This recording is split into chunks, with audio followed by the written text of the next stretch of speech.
ভিন্নধর্মী এক fashion show ramp ছুড়েই জমকালো আয়োজন। সেই র্যাম্পেই নজর কাড়লেন ঢাকাই সিনেমার চিরসবুজ অভিনেত্রী চিত্রনায়িকা পূর্ণিমা। রাজধানীর অভিজাত হোটেল লা মেরিডিয়ানে সাংস্কৃতিক এই আয়োজনে ছিল মূলত দ্য পিওরেস্ট সলিউশন ঘিরে। পূর্ণিমার হাত ধরে জমকালো এমন আয়োজনে দেশের আনুষ্ঠানিক যাত্রা শুরু করে বিখ্যাত প্রাসাধনী প্রতিষ্ঠান the purest solution.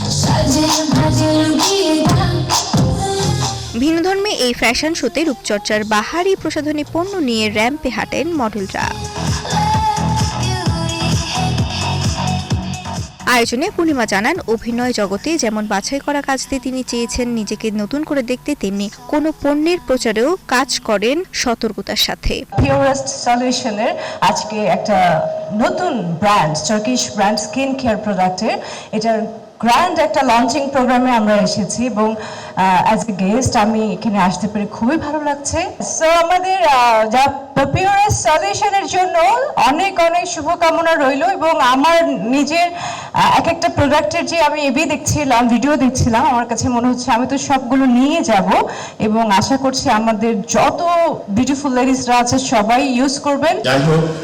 Dilara Hanif পূর্ণিমা ছাড়াও দ্য পিওরেস্ট সলিউশনের এই আয়োজনে ছিল ফ্যাশন ব্লগার ও ব্র্যান্ড প্রমোটার বুশরা কবির, উপস্থাপক ও অভিনেত্রী মৌসুমী মৌ সহ দেশ বিদেশি অতিথি, ব্যবসায়ী, চিকিৎসক, কন্টেন্ট ক্রিয়েটর, বিউটি ইন্ডাস্ট্রির প্রতিনিধিরা।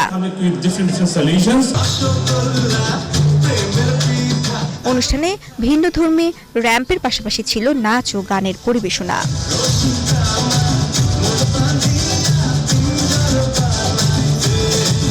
শ্রেয়া রায়, ৭১।